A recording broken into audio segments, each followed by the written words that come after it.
Brace for impact.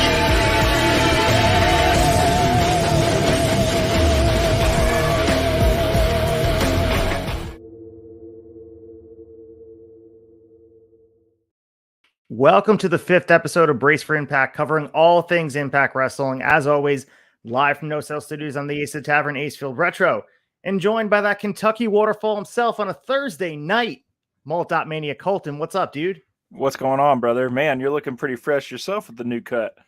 I appreciate that. I'm usually rocking the hat, but fresh cut. Got to rock it here on a Thursday as we get prepared to cover all things Impact Wrestling in the wake of what was SLAMMIVERSARY, Windsor, Ontario. Man, there's a lot to talk about it, but feels like we opened up the book to a new chapter with Impact Wrestling. SLAMMIVERSARY, a lot of conclusions in more ways than one with match results, and also some faces we thought would be around for a while seem like they're going away, and all of a sudden the world of Impact Wrestling has been shaken up to a point that we didn't think it would be like that. Yeah, man, one of my favorite things about Impact is they kind of always leave us guessing, man. As soon as you think you've got it figured out, they'll swerve you, which happened. You know, you and I think I was 5 for 10 on my predictions for SLAMMIVERSARY. I think you might have had me by a match. I think because you had the X Division picked with KUSHIDA. So yeah, I think you were 6 for 10. Nice job. But yeah, it was a great show, great pay-per-view, and great first week back. Like you said, it definitely feels like a new chapter, and we're charging ahead. It's hard, and yeah, going to be interesting to see what the road forward looks like. Down a couple people we thought were going to be around for a while. Yeah, and as we said, this is the 5th episode that we're doing of this, and I feel like it's a snow globe effect where we're shaking it up, and all of a sudden we have Josh Alexander back, and we'll get into the news. It seems like Nick Aldis is on his way out. We got new faces here, and it seems like we're starting the road for either Victory Road or even this multiverse show in August and Emergence with a whole different landscape. Title picture looks completely different. Man, it's insane to even talk about because just 5 weeks ago, everything has changed. Yeah, man, it's a totally different landscape than where we were when we first started covering this, and it keeps it exciting, to say the least. So I want to give a shout out to Rock'em Sock'em Wrestling in the chat. Brace with Ace and Colton. We appreciate your support. Thank you so much for watching. And you guys, if you're in the chat, you watching Impact Wrestling, what were your thoughts on the episode this week? What were your thoughts on SLAMMIVERSARY? Let us know here in the chat and talk about all the things Impact Wrestling. Because, man, as Colton likes to say, we're reeling from the results we just had. But before we get into that, make sure you guys go to theturnbuckletavern.com for all your things, for all things Impact Wrestling, WWE, GCW, AEW, nostalgia pieces. We got you covered A to Z. We'll do more shilling at the end of this. But Cole, what do you say about getting into the news for the week with the Insight? Dude, let's do it. We got a lot to cover. Let's go. Let's get into it. The Insight.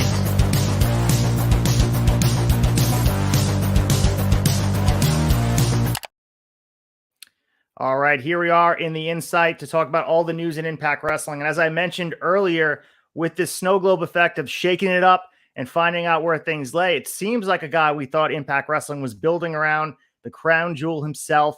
Nick Aldis seems like he's wrapped up his short run with Impact Wrestling. And according to Mike Johnson earlier this week, he is now a free agent. And this Colton is a surprise to me. No one really knew about this. You and I were talking about the chase for Nick Aldis and maybe eventually having that belt. It seemed inevitable. But from all reports, it seems like this was always the plan. Really a cup of coffee, I think you said in our group chat.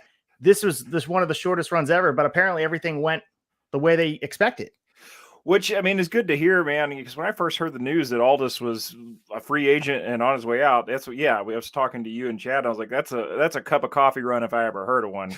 I mean, he had eight matches total, and he just got back in April, right? Yeah, so, I mean, very, very short run. I assume when we first heard this that, we were talking about on Wrestling Tonight that, maybe this was a test of Nick Aldis's boo-boo face, see if he gets boo-boo face when he loses a title match. I was like, well, maybe he wasn't happy with that finish and is taking his ball and going home. But it's good. I mean, I'm happy to hear at least that doesn't sound like that's the case, that this was kind of the plan all along. But it swerved the hell out of me, man, especially considering, all the promos coming from Nick Aldis saying that Impact basically contacted him because they need him to be champion. And I mean, yeah, I was convinced that we were going to see the title on Nick Aldis sometime in the next 6 months. But that was also before I knew the Walking Weapon was going to come back out on SLAMMIVERSARY. So yeah, man, just a lot of surprises. I mean, hate to see him go. He looks like $1 million. And it sounds like his next destination might be one he's never appeared on. Yeah, and you mentioned it right there. WWE has strong interest in him, and it's not. I mean, maybe they'll have him in ring, but it seems like they more have a producer role in mind for Nick Aldis and putting matches together. And we've seen guys sort of end their career in that capacity. But you and I were talking briefly off air before we got on here, not to give too much of our thoughts prior to getting started here on Brace for Impact. But 36 years old, he's right in the prime of his career. Looks like $1 million. Seems like he has a lot more to give in the ring. It would be a shame if he was just to hang it up and just be a producer. I know he has a lot to give behind the scenes, but I still think he has a lot to give with his boots on in the ring. Yeah, man, absolutely. And I thought he showed that at Slammiversary. When we recapped it on Wrestling Tonight earlier this week, I mean, was it a 5-star match by any means? No, but it was a good match. I mean, both guys had a great showing. And like I said, I mean, in the 8 matches that Aldis had here since his return, I thought he looked great, man. I mean, he's when I first heard that he might be going to WWE, I was like, well, of course, because he's Vince's, prime example of what a professional wrestler should look like. But yeah, pretty surprising to me. It sounds like he might be taking a backstage role, which I'm sure he would be equally good at. Just kind of surprised me. Not where I thought he was going. So he will finish up next week. We have a match announced against Eric Young. They kind of promoted that match in an in-between segment, building it up, which was weird to see him on after hearing everything that went down. They filmed that final segment. He'll probably do the nice job for Eric Young on the way out. But the other question we have out here is, we know that his wife, Mickie James, is a free agent. You and I were on here and on Wrestling Time, we've been talking about, it seemed like a foregone conclusion that the former Knockouts champion will be back in the fold here in Impact.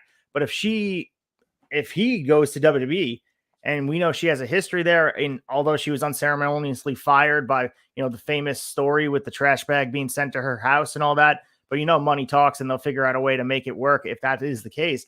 But you have to know, in my opinion, I think they're a package deal. So if Aldis goes, it seems like potentially we're going to have Mickie James not back in the fold here for the Knockouts. Not that they need her, but it felt like you're expecting her to come back to have a big program with Trinity. Yeah, that's what I was thinking as well, would be the most logical next step for Mickie James after being cleared to come back. But, I mean, WWE has been bringing back some legacy acts in the women's division. We've seen, Trish Stratus is in the main storylines these days. And then also, we had Lita around WrestleMania. So wouldn't be too out of character for what they're doing right now to bring Mickie James back. And I mean, good for Mickie James to get back on that stage, man. I mean, she made an appearance at the Rumble a couple years ago and was actually able to come with the Impact Women's title, or the Knockouts title, which is a huge deal. Mm-hmm. But yeah, I mean, I'd love to see her in Impact, but I think you're right, man. I don't think the Knockouts division necessarily needs her, and maybe she'll get a chance to do a little bit more in WWE and maybe finish up some business she left on the table there. Yeah, absolutely. And the other person that seems like they're finishing up quietly is not as far as star power goes, but still a good personality here in Impact. Zicky Dice seems to be finishing up, and he's going to have a loser leaves town match coming up next week. So spoiler alert, if you're expecting to see Ziggy Dice continuing in the Impact Zone, that's not happening. And I wonder where a destination like him could be, because it feels like Impact's the perfect place for a personality like Ziggy Dice to have his platform and the cinematic type of stuff they can do with him. I'm not sure where he kind of fits in. I mean, maybe they send him to NXT and let him kind of hone his craft there. I don't know where Zicky Dice goes after this. I feel like Impact is the place for him. Maybe he goes, explores, and sees his options out on the independents or elsewhere, but NWA Impact feels like where he belongs, and it's kind of weird that he's gone. Yeah, I've always really enjoyed him and Impact, and I know that Ziggy Dice is a big indie guy. I mean, even while being signed with Impact, they do a pretty good job of letting their roster go out and do indie shows as they please. I've seen him multiple times here at Derby City Wrestling here in Louisville. So, maybe he's planning on doing some more of that. Maybe he's going to make a Japan run, man. I mean, I absolutely love Zicky Dice. I think he's a good in-ring talent, but he's got charisma just coming out of every orifice in his body. The guy is just oozing charisma. He's an excellent heel. I hate to see him go, and I kind of wonder if it'll be I think with Zicky Dice, it'll probably be more of a see you later. He seems like a guy, obviously with the setup this week that they have with his match with Johnny Swinger next week. Obviously, it seems like he's leaving on good terms, and if he wanted to come back in, I'm sure that door is going to remain open. Yeah, I agree. I think it is a see you later, and maybe he thinks the grass is greener somewhere, or he wants to, as you mentioned before, take more of a consistent independent approach and get his name out there because you can raise your stock that way as well. We watch that approach for different guys who want to spread their wings a little bit, and I think with Impact, the bridge is never really burned for any of these guys as long as they don't go out. They can figure it out. Even a guy like Nick Aldis, if he goes off and does a production role, we can see even a guy like Eric Young did the similar route and things didn't work out because the landscape changed, which we'll talk about in a later story here in our third story. Something changed there, but he was welcomed back with open arms because he's an Impact guy. And, Nick Aldis, despite going away and doing stuff in NWA, Magnus, former champion, Nick Aldis is a guy who has a legacy in TNA/Impact. And it wouldn't surprise me to see him come back. That's kind of the beautiful part about this community that Impact has built. It just seems like this open door where they allow their guys collaboratively go out and do their thing and welcome them back when they're ready. And, by doing business like that, I think it always, it makes people more likely to come back when you don't take such territorial ownership over your talent. Speaking of coming back, we're going to have the IWGP World Champion Sonata making his return to Impact Wrestling for the Emergence streaming special, which is set for August 27th in Toronto, Canada. So first of all, Emergence is an event coming up, as we mentioned, streaming special. We'll definitely update you on where you can watch. It seems like it's going to be YouTube/Fight, those places. But Sonata, IWGP champion. We saw him at Forbidden Door. He wrestled Jungle Boy, kind of was the starting point for this Jungle Boy/Jack Perry heel turn. But this is the latest example of the talent exchange between Impact and New Japan Pro Wrestling, with the two companies set to come together for the second annual co-promoted event, as we mentioned, for the Multiverse United show the week prior in Philly. So we know Sonata has a history with Impact. He was there for a good portion of the year 2014. He was with the Wolves, Davey Richards, and Eddie Edwards. He won the X Division title in Japan, defeating Austin Aries, and he held that title for 3 months and lost it back to Austin Aries. His last appearance here was, almost 10 years ago at this point, February 2015, as part of the USA versus the World one night only pay-per-view. He also lost to Austin Aries there. 35 years old. He's kind of having the best run of his career right now at the top of New Japan Pro Wrestling. But he's kind of making a run here. Right now he's doing the G1 tournament. He's about to pass 100 days as the IWGP World Champion. But the other thing on his end, he's all over the place, dude. He's going to be working 5 promotions in this year alone. So we go New Japan, obviously he's the world champion there, but All Japan, Noah, AEW mentioned where he wrestled Jack Perry, and now he's going to be in Impact. So he is the first guy announced here, and we'll talk about the multiverse card that's coming together. But this is kind of cool to see. It's a big deal when you're sharing talent. Everyone talks about Forbidden Door, and they talk about the relationship AEW New Japan has, but the Impact relationship with New Japan is just as important, and it seems like New Japan views it that way. Yeah, most definitely, man. They're promoing each other's weekly TV shows during their weekly TV shows on AXS, which is huge. And, it's exciting news to hear that Sonata's coming back, man. First time we'll see him in Impact Ring, and like you said, damn near 10 years. I'm wondering with this announcement if that means, since he is so busy working so many different promotions, if we're going to see him at the Multiverse show in Philly the week prior, or if he's already got a previous booking, and the reason that they're making this announcement is to make sure people know that to expect him on your screen in an Impact ring, but maybe not necessarily at the show that you thought you would see him. That's an interesting point. Maybe they want to make sure that when they do the multiverse card, they want to be sure, especially if there's a conflicting date, that they actually, you don't want to have New Japan talent in relationship without their world champion, so it just looks bad. So maybe this is kind of a save type of face moment here, where Sonata's like, all right, he's not going to be here in Philly, but stay tuned. He'll be at the event in Emergence in Toronto. We're able to get the IWGP champion, just not for this event here for the multiverse. Not that it matters as much, because we know the collaborative approach between Impact and New Japan has been a really well-oiled machine. These guys work very well, and there seems to be no issues between both sides. No, I think it's a very, very well-oiled two-way street between these promotions. And, if that is the case, they're not able to get in for both shows. Good on Impact for getting in front of it and making sure that people know he's coming still. So we mentioned the return of Eric Young at Slammiversary. We also saw him tonight in a promo, which we'll break down. But he kind of made some waves here, Colton, with this interview he dropped, talking about his departure, the quiet departure from WWE, and making his return to Impact. And He in a tweet on Monday, outside of the interview that he did, talking about personal and professional differences that he has with the leadership, most notably Vince McMahon coming back into the fold. That was the biggest change that we saw, because when Eric Young was hired with Triple H as the main guy with no other guy in sight, things changed and we saw everything. And that's sort of something that happened here with Eric Young being a Triple H guy. We know Eric Young loves what Impact Wrestling was able to build. And on Twitter, he went on there and he said, "This felt good. This felt right. I made a hard choice, and there's no doubt in my mind it was the right one." So before we get into this interview and that Fightful report about the moral, creative, and personal reasons of him leaving, what are your thoughts on something like this? What does this say to you? I mean, I guess about a lot of things, about Eric Young, about Impact, and also about the culture in WWE, because we talked about and conjecture about all the WWE stuff, the fallout of Vince coming back into the fold.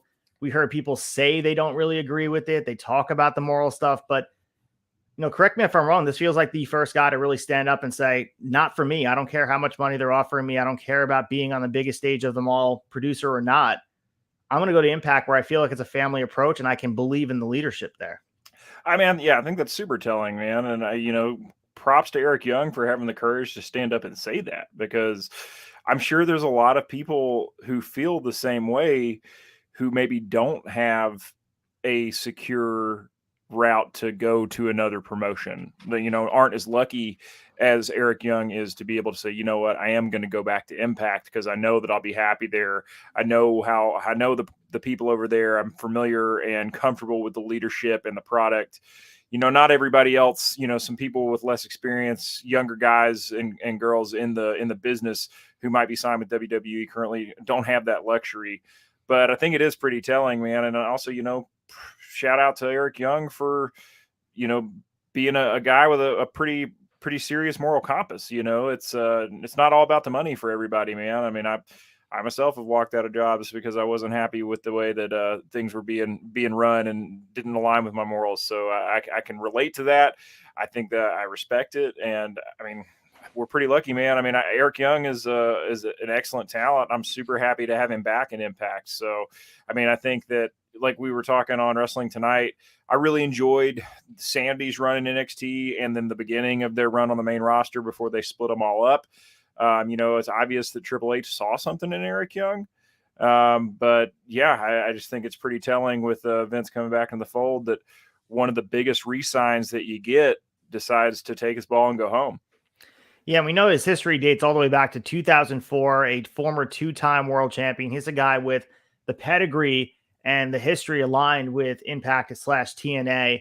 But the other things that came out of this Fightful report, as I mentioned, where they said he didn't want to work with Vince and it conflicts with his moral compass.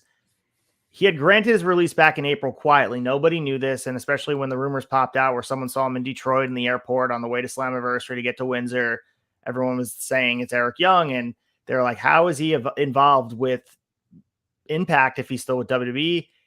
Very rarely are things kept this quiet. We never really hear or see this happen down the line. So he had to wait out his 90-day non-compete. He did that, go back to April. But the other thing that kind of was thrown in this Fightful, and we're not going to break down the nuts and bolts of WWE here, but they had said what was planned for Eric Young on TV prior to Bray Wyatt getting hurt. And apparently they were going to start up the Wyatt family again with Bray Wyatt, Bo Dallas, Alexa Bliss, and Eric Young, which is interesting to me. I mean, we have Wyatt sidelined since about January with this undisclosed illness, and we don't know exactly what's going on with him. But I wonder what could have been with this Wyatt family. It seems like we mentioned sanity from that run in 2016 to 2020, where he was kind of doing his best work on the WWE side of things. Has me interested to see like the two creative minds of a guy like Bray Wyatt. I mean, even the creative juices of a guy like Bo Dallas getting together and figuring out a way to make this new resurgence of a Wyatt family work. Kind of a missed opportunity. Yeah, man, what could have been? I think that I really would have enjoyed Eric Young in a second coming of the Wyatt family. So, and maybe that also played a part. When Bray got shelved again with injury or illness or what have you, that they didn't exactly have anything else for him. So that could have been a factor too in his decision to wait out and get that release in April. And the final news story here, we talked about the New Japan Pro Wrestling and Impact Multiverse United 2, the show coming up. this August, and they officially announced one match, or I believe they have a couple of talent announced, but they have one match officially. And the new X Division champion, Lio Rush, is going to be teaming up with the former X Division champion, Trey Miguel, one half of the Rascals, to take on the IWGP Junior Heavyweight Champion, Hiromu Takahashi, and former X Division champion, Speedball Mike Bailey, in a tag team match. As I mentioned, this pay-per-view will take place Sunday, August 20th in Philadelphia, Pennsylvania. So the history of this match is tied in with, obviously, Lio Rush defeated Chris Sabin, and Takahashi right now is in his 5th reign as IWGP Junior Heavyweight Champion.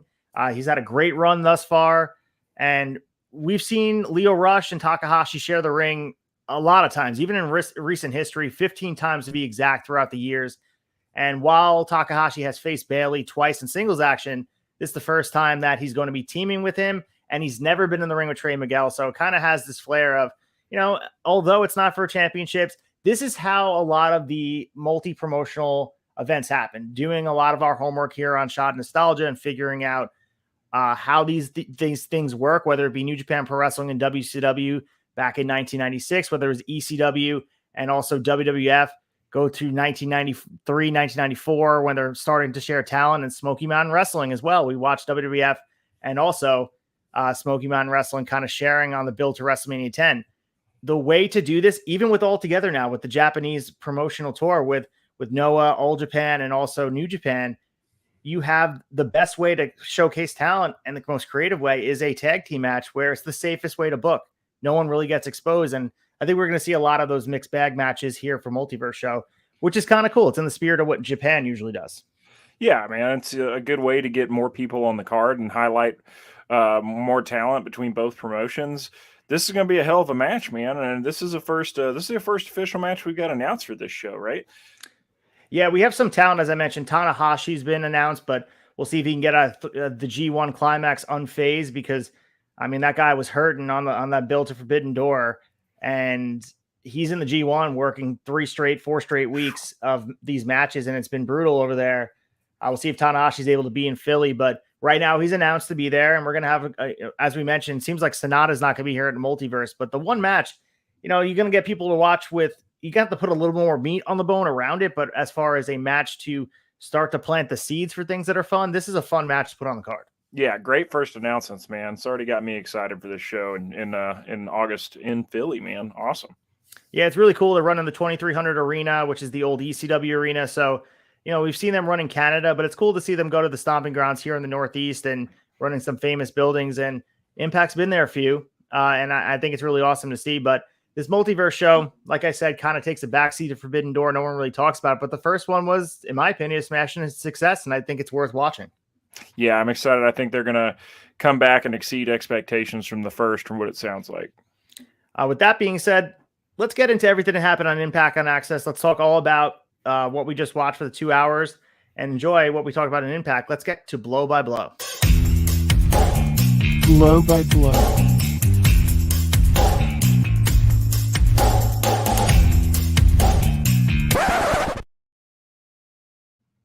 All right, so we're in Windsor, Ontario for the Fallout. This is the day after Slammiversary. So if you're looking for us to break down the Slammiversary card, you can go watch Wrestling Tonight or listen to us talk about it. Of course, we'll mention the results here and talk about the matches in paired with that towards Victory Road. What is your opinion on, say, the opening of the show with Scott D'Amore opening the show cold here to set the stage for what's going on for the rest of what will be the summer and also fall? I liked it, man. So opening up with Scotty D in the ring, hometown boy in Windsor, fresh off his tag team victory on Slammiversary. I liked this open, man. Scott D'Amore is a very good representation of Impact Wrestling, on screen and off screen. And, he starts out by thanking the fans, which I thought was great. It was a good crowd. It was a packed crowd. I'd mentioned that a lot of times these Sunday tapings after a pay-per-view don't always have the biggest numbers, but, with them being in Scott D'Amore's hometown, and Slammiversary also was announced as their largest attended event in the last 4 years, which is huge. They had a good house for tonight's show. And I really enjoyed the cold open. He set up not only, you know, tonight, he sets up Dirty Dango versus Santino Marella, announces that Ace Austin and Chris Bay, ABC, are going to get their rematch, contractual rematch against Subculture tonight. And then he starts to announce that Jake Something, who returned to Slammiversary, is going to be in action, but he gets interrupted by the Good Hands, who've had a bone to pick with Scott D'Amore for the last 2 or 3 weeks. Yeah, and it feels really good to have Scott D'Amore back at the helm here, pulling the strings. And there's something to be said about having good leadership at the top of the card. And he's an interesting character here because we know there's a mix between, I mean, he's a blend between heel and face. I'd say he leans more face, but he's not really taking sides on any capacity. And I think he adds a different dynamic of booking. And we talk about the authority figures, and some people are critical about that aspect because it's a crutch that storytelling leans on. But I thought Scott D'Amore, and especially Impact, it utilized itself really well, having someone to make sense of the mess that happens in the back sometimes. And Scott D'Amore did just that here, and he ties a lot of the storylines together, whether it be the stuff going on in his own little world with the Bully Ray feud, but also we saw tonight, you know, with the Zicky Dice stuff and Johnny Swinger, he's getting involved in that, making sure that he's holding everybody accountable in the same way. And I think that's a beautiful thing. Yeah, it's nice to see, you know, his hiatus as president of Impact Wrestling come to an end and put a nice bow on it with that match. And good to see him back hard at work day one, you know, making matches, kicking people out of the arena, sending them packing. Yeah, really, really good to see old Scotty D back in the driver's seat. So you mentioned that John Schuyler and Jason Haas came out. They called him a coward. They were calling him names, running him down. And then, you know, Sami Callihan and Rich Swann came in and took exception. And that's how we get started, dude. So they start this match here. Sami Callihan and Rich Swann, who's this hodgepodge team that went into Slammiversary, seems like they're going to be continuing, despite their loss in this 4-way tag team match. They're going to be continuing as a tag team, taking on the Good Hands. And I got to say, at least I appreciate the effort of keeping Callihan and Rich Swann doing something. And I think that's what Impact does well. We mentioned weeks past, Impact does a good job of keeping these main eventers, because that's what Callihan and Rich Swann are. Former world champions. These guys are at the top of the card. And I think a lot of other promotions have a difficult time keeping guys busy when they're not involved in main feuds. And I think this is a good thing. And I give them credit for, instead of just utilizing and be like, all right, they lost the match. We did what we did with them. They're keeping them together. And I think the tag team over time has been growing. Yeah, same here, man. I agree. It's a good way to keep them fresh, keep them involved, keep them working on the card week to week. But they really showed out tonight. You know, not that they didn't have a good showing in the championship match at Slammiversary, but like you said, these guys have been a little bit of a throw together team. I mean, yes, they teamed together in the past, but they're not exactly established as a tag team. And I think tonight proved that we should expect to see some more of it, and I'll be very happy with it, man. I thought this was a great match to kick off. You know, the Good Hands are exactly what their name is. They're good hands, and I thought this was a really good tag match all around. I'm excited to see more out of Rich Swann and Sami Callihan as a team. So we saw, obviously, Sami Callihan and Rich Swann getting the win here with a double arm ringer into an elevated slam for the pin. Quick, decent match. Definitely not a squash, but it was, you know, the job was to make Callihan and Rich Swann feel like a valuable team in the tag division, even though they lost this 4-way tag team title match. The focus is on, for the tag titles at least, on ABC and the Rascals, but it's just important to build up that depth in between to make the tag division stronger. And I think, again, a lot of promotions don't understand that, where in lieu of just the tag title feud, you need other teams to be strong to make the division feel stronger. Even if Callihan and Rich Swann never touch those tag belts, it makes the division stronger. It makes the belts more meaningful when there's other teams gunning for it that have the lineage of former world champions like Swann and Callihan, with no other reason. We see MJF and Adam Cole tagging together as with a world championship hanging in the balance. That's what it's about at the end of the day. Callihan and Rich Swann, that's not what it's about, man. They're just teaming, doing things, and they're kind of honing their craft as a team in this division and adding some depth in a good way. Yeah, 100% gives the division as a whole a little bit more credibility, man. Yeah, this was good stuff. I really enjoyed it, and kind of seamless transition into more information about the tag scene at large, going backstage with Ace and Bay, talking about their loss, talking about their rematch, and tonight against Subculture. It doesn't take long, but for Zachary Wentz and Trey Miguel, the Rascals, to show up and start talking shit. They get into it pretty quick, breaks out into a brawl.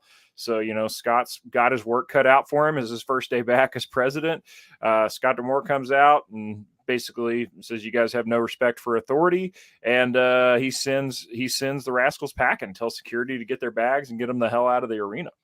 Yeah, I love Trey Miguel as the pull apart happens and then security's pulling him out and tells him to leave the arena. I just love that reaction from Trey Miguel. They're so animated. Zachary Wentz as well. Chad on Wrestling Tonight was talking about how impressed he was with Zachary Wentz not being able to see this side of him ever. And I think we're seeing something blossom very, very special with the Rascals, and working with ABC is going to be awesome too. I mean, obviously Subculture, we didn't predict that they'd be champions, and we'll talk about them in a second in the match they had with ABC in this rematch. We didn't know Subculture was going to walk away with titles. And if you go back and watch the preview episode for SLAMMIVERSARY, I think we both felt in agreement that team deserved to be champions somewhere down the line, but they completely swerved us because it felt, as we mentioned, the focus of the tag division is on ABC, and the Rascals, they took the titles out of the mix. And I thought Chad had really good reasoning on Wrestling Tonight, talking about how you can really build up the championship belt and work on the feuds outside of it, pull Subculture in, and then, rising tide lifts all ships. All of a sudden, Subculture's at the same level as those other two really established teams. Yeah, I think we were both a little surprised, but I think Chad hit the nail on the head, man. I mean, Ace and Bay don't need those belts. They're established. Everybody knows that they are top dogs. And, there's a lot more story to tell with them in this feud with the Rascals. And, Flash Morgan Webster and Mark Andrews of Subculture, great team. Guys got great chops. This is going to help build their legitimacy in the eyes of the fans by putting the straps on them now. Absolutely. And Scott D'Amore wasn't done, man. He turned around. He had to deal with Johnny Swinger and Zicky Dice. As we mentioned in the news segment, D'Amore was talking about the stipulation where they'd have to win 50 matches. He, being Johnny Swinger, had to win 50 matches to earn a title shot. I just love this whole gimmick. We were talking about it where there's doing the ref stuff with Zicky Dice where he's getting his license, trying to figure out a way around how to get Johnny Swinger 50 wins. And Scott D'Amore said, I got news for you, man. All you need is one more win in one match and you'll get a title shot. But that match is going to be against Zicky Dice. And if you do lose, you're going to have to leave Impact Wrestling. So he walks away and Zicky Dice looks at him like, dude, the guy's an idiot. He just set it up for us. And he comes back and down. This idiot just told you too. The loser has to leave Impact. So it seems like we know Zicky Dice's time in Impact right now. It's a see you later. It seems like on the wall that Johnny Swinger really kind of lost in all this is he's going to get a title shot in some capacity finally. But the sacrifice is Zicky Dice disappears from our TV, unfortunately. Yeah, hate to see Zicky Dice go. Good for Johnny Swinger because, when I first heard that he had to get 50 wins under his belt, I didn't know Johnny Swinger's old ass had 50 matches left in his career. So good for brother to get a title shot. They didn't specify what title. So, maybe we'll see Johnny Swinger get a shot at the Digital Media Championship. Yeah, we'll see. I mean, we have obviously a new champion that needs some challengers. And if you guys missed it, Kenny King defeated Joe Hendry, and we predicted that wrong here. Cheated to defeat Joe Hendry. He did cheat to defeat Joe Hendry, and here we are sitting. And really, this whole show should be eulogizing what was Joe Hendry's digital media run, because I've been sad since Saturday. I'll be honest with you, Joe. There's something missing when Joe Hendry's not the digital media champion. Yeah, and something missing from not having Joe Hendry on our weekly TV, man. I don't think personally. I don't think that saga between him and Kenny King is over just yet. I'm excited to see Joe pop his head back up from wherever he's currently hiding, probably with another scathing and damning song about Kenny's escapades as a male stripper or something else from his past that we're not yet aware of. Yeah, I've thought about just completely boycotting social media just out of Joe Hendry not being involved in the digital media anymore. But I do believe in Joe Hendry. He'll get it back. So things are looking on the up and up. But we talk about someone coming back, and we mentioned him in the news here, Eric Young. He's back in the fold, and we saw him on screen here with Gia Miller, and he's just kind of talking about he has a lot to say. He was happy to help Scott D'Amore with their history with Team Canada. But we had the interrupting Nick Aldis here. I was not expecting to see him. I know this was taped after Slammiversary, so all the crew was in town in Windsor, so obviously he was there. but set up the match next week where he's going to be wrestling Eric Young. And now that we know what we know, this is a farewell where we thought it would just be kind of a launch point for a program. And if you didn't read the dirt sheets, you might be looking at this as like, damn, there's something big brewing with 2 former world champions, but this might be Nick Aldis doing a good thing on his way out to establish Eric Young, to get him back to, Josh Alexander's level, back to Alex Shelley's level, get him back up there. And a big win over Nick Aldis next week could be huge for him. Yeah, any win over Nick Aldis is going to be huge for you, whether you're a seasoned veteran or you're a new kid starting on the block. I was very surprised to see him too, man. After hearing that announcement, I didn't expect to see Nick Aldis on our TV once. So, I mean, yeah, rumor is he's heading to WWE, but he's just a free agent. And, Impact works pretty well with free agents. So, maybe this isn't the last, maybe next week is not the last we see of him. Maybe we see him do a few more things on his way out and his transition over. So I'll be interested to see, because like I said, I texted you as soon as he popped up on the screen. I was like, did not expect to see all this tonight. So we'll see where it goes. There's a lot to be said on this story, because they were mentioning about wanting to kind of set the stage with, helping to get rid of the guys trying to run Impact to the ground, these independent wrestlers that he kind of views Chris Sabin and Alex Shelley as. And yeah, I think there's a lot to be done with Nick Aldis. Obviously, they haven't really even touched the tip of the iceberg with him. But as you mentioned, this was a cup of coffee, but who's to say he doesn't stay for, a little piece of cake, or, he pops back in and he leaves, figures out, maybe I want another cup of coffee. So, 1 cup of coffee, we know people that drink 3 or 4 cups of coffee. So he can come back in, man. The tab's always open, brother. Like, come in. That's right, man. Pop something else on it. Impact does a great job of leaving the door open. And yeah, man, I mean, who knows? He might want to stick around for a whole pot. It's like, when you're at the bar and the bartender asks, you want to keep it open or close it? Impact's always keeping it open, dude. Whatever you want to put on the tab, you pop back into the Turnbuckle Tavern, put whatever else on your drink. No one's ever truly gone from Impact Wrestling. Your credit's always good here. So let's move into our next match here. And we have the returning Jake Something, the reincarnation of Hercules Hernandez, taking on Kevin Knight. And goddamn, Jake Something is something to behold, man. This guy is a fucking specimen. He's out there doing things, and there is something about him. It's a perfect name. He is, man. And Kevin Knight, he showed out last week in that match with Mike Bailey. He had a really good showing at SLAMMIVERSARY, but this was the Jake Something show.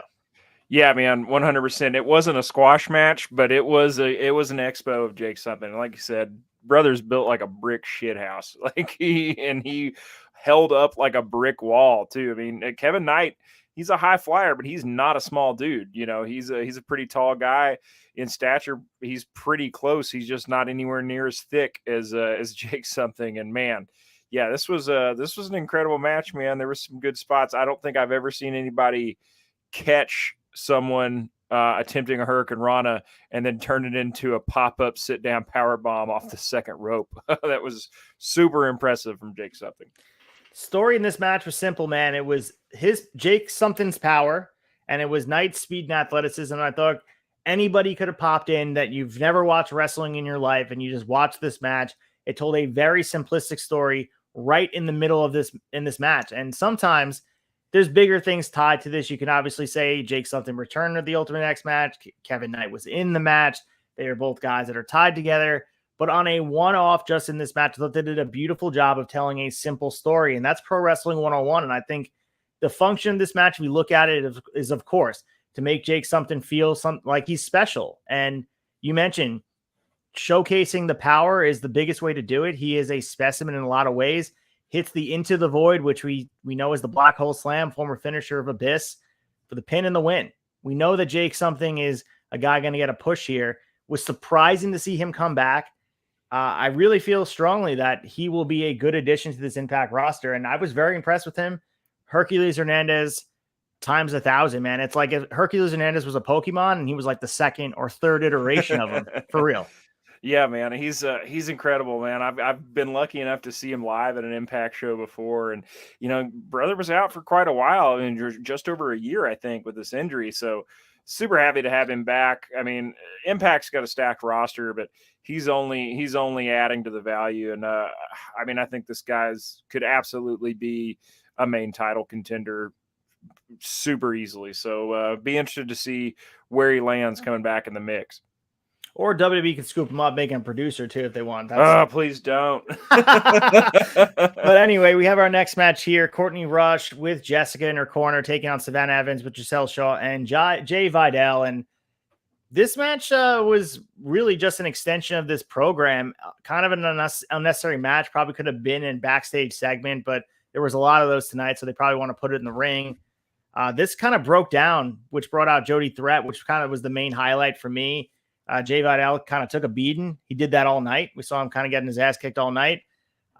Jody Threat carried him to the back even following this. And we saw, Courtney Rush hit a distracted Evans with the spear in the win. And what are your thoughts on this? Again, mid-card, lower mid-card, women's stuff going on, but some big personalities here involved in the top of the knockouts division. But this story just felt like it could have been, like, as I mentioned before, a segment, not even just a match. Yeah, I think the reason that it was here as a match was I think it just kind of served as a visual illustration of the fact that it looked like the cards were stacked against Courtney Rush a little bit, in the beginning. She's out there with Jessica, but Savannah Evans has got Giselle Shaw and Jay Vidal out there. And so, we did see Jody Threat team up with them for a match at the pre-show at SLAMMIVERSARY. And I thought this was cool to show that wasn't just a one-off, that, Jody Threat did come out to even up the odds and take care of Jay Vidal, while Jessica took care of Giselle Shaw and Courtney was able to get the win here. So yeah, it wasn't much. Definitely probably could have been a backstage segment, and I'm interested to see more backstage segments because the first from this crew, because the first episode of Brace for Impact, we had a backstage segment with Courtney Rush and Jessica talking about them kind of going on a quest to figure out their identities and how they've gotten where they are. And we haven't really seen a whole lot more development on that. And Hannafin did mention that and their quest. He kind of alluded to it a little bit on commentary tonight. So be interested to see if we get a little bit more development in that storyline next week. How long do you think this Courtney Rush stuff will continue? Do you think we're eventually going to see Rosemary come back, or is this kind of where she is? I'm sure it's probably a fun iteration of the character because it's so different than Rosemary. So I'm sure it's kind of fun to do this Courtney Rush stuff. Absolutely. But I mean, I don't know, man, I'm pretty partial to Rosemary. I feel like she's she was a pretty integral part for Impact for me for a while. So, I mean, it just kind of depends. I think it depends on where we go next with Courtney Rush. If we develop that character a little bit more and make it something that I think, has a little bit more depth to it, then I think there's no problem with staying there. But we've got a little bit more of a road to travel there before I'm sold on that being the path. Yeah, I have an open mind for it, especially we've kind of trust the process with Rosemary. And you mentioned that she's someone that the Knockouts division has been built around. She's a very big piece of Impact women's history. So I trust the process, the creative genius that she has with Rosemary. I think there's something to be said how diametrically different this Courtney Rush character is.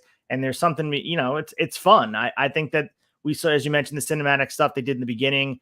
I think this could be something interesting instead of just leaning on what is kind of the tried and tried path that they've had with Rosemary. You can continue to roll that out and continue to do it, and it's successful, but there's something admirable about doing something creative and different. Yeah, 100%. It's always nice to try something new. And I feel like Impact is a place that their creative team kind of makes a safe space for talent to be able to do that, which I think is a part of the appeal for a lot of people on the roster to come here. So speaking of someone who just came here, and they came here for a reason, it's to win the Knockouts Championship. And Trinity, fresh off her win, they did a video package and talking about how really the real work begins now. The journey starts now as the new champion. I thought this was a good showcase of her, made her feel like a big star, has me very excited for the future programs. On the BTI, which we didn't mention, they were showing a lot of extended highlights of Slammiversary, and rewatching some of that match and just feeling like the energy of the entrances and seeing Trinity get across the ring from Deonna Purrazzo in that crowning moment, especially as we mentioned before, tapped her out. Like, this is a huge deal. They gave her a lot here, and this is what you came here for. Trinity felt like a big star. And in a lot of ways, I know everyone kind of talks about Mercedes making the decision to go to New Japan Pro Wrestling and show up for Stardom, and everyone's like, oh, she made the choice. In my opinion, Trinity made the better choice. I think the better place to be is Impact Wrestling in the Knockouts division, where you're going to be showcased in a meaningful and genuine way. And Trinity right now is at the start of that here, and she has a chance to build something special. And on top of stuff that already is special, that's the best part about this. where I know New Japan Pro Wrestling, obviously their women's division's new. That Strong Women's Championship is brand new. We saw Willow win it for the first time, then losing it to Julie at that independent show on 4th of July. Point being, Stardom obviously is an all-women's promotion, and there's a lot to be said about the history that they've built there. There's something everyone looks at Impact, they look past it. But I think, again, time will tell. Trinity made the better choice, and I think we're going to see history tell that story. And that's you were really close to one other thing I really enjoyed about this video package is that Trinity really talked about and paid homage to the prestige of the title and the division. Right. And I think that was really awesome for her to, make sure that she draws attention to that, because like you said, yeah, the New Japan Strong, it's brand new. Their women's division is, and the Impact Knockouts division is very well established. It's got a rich history. And like she said, this belt's going to be hard to hold on to because the division she's in is so stacked and the talent pool runs so deep. So yeah, I thought this was a really, really classy way for her to start her reign as Impact's Knockout champion. Yeah, I was just listening to the flagship that just dropped this morning, and you guys can check it out. Hawk was with Chad as Sneed was on his vacay, and they were talking about women's division and being critical of the AEW women's division because, I mean, there's a lot of things you'd be critical of. The booking, the top heaviness, and lack of stories, and the injuries have played a huge part of that. But compare that to Impact. Again, if you are not watching Impact Wrestling and you're just like kind of tuning into this and you're zoning in and out of what they're doing, one of the most consistent things they do in the show, and they do everything consistently, the Knockouts division is so consistent. We see them featured multiple segments. Their mid-card and top of the card, their tag division is so strong that everyone should use it as a blueprint to establish. And that's why, again, going back to Trinity, on top of the shoulders of what was built already prior to her, I think she has a chance to bring it to the next level and raise her star power up to wherever she wants to do next. And the open door with New Japan is there with Impact. So I think the move was always Impact Wrestling. And I think Mercedes probably will eventually wind up in this landscape too. Eventually, I think that's going to happen. I think so too, man. And I'm happy to wait because I'm always happy with the product that I'm getting from the Impact creative team. But I'll take it at any time. I can't wait for that to happen. It's going to be awesome. Speaking of the depth that we have in the women's division, we had Taylor Wilde and Kylan King cutting a backstage promo talking about being screwed out of their knockouts tag team championships by Masha Slamovich and Killer Kelly. They also talk about having Trinity in their sights. We get crossover with the tag division and also the top of the card. And I love it all, man. This just shows the embarrassment of riches in such a good way of Impact Wrestling that they continue to flex their muscles and show. While a lot of promotions struggle to put one segment, we watched Dynamite have a 2-minute match with Britt Baker and a squash match on their show. And again, kind of skewed because it's a blood and guts night with an hour to kind of book around that. Impact continues to put meaningful women on their show. And this was another example of these two teams feel like they can go at it for another 3 months. Taylor Wilde, Kylan King, and Masha and Killer Kelly. Yeah, absolutely, man. I'm looking forward to seeing more out of. I don't think the story's done between the Coven and MK Ultra. Excited to see more out of that. And, we talk a lot about criticisms of women's divisions in AEW, and on the debate a few weeks back, we talked about what do they need most to improve that. I said time, not only time on the card, but also a little bit more time. The promotion is only 4 years old, but it's not all about just giving them matches.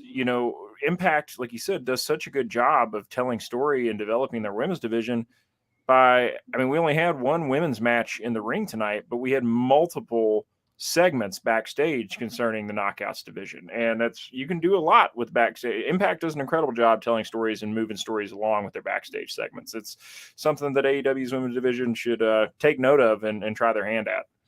Yeah, that's a really, really good point. And especially where, again, going back to the flagship shout out, check it out where you can find audio, best AEW coverage you'll find anywhere.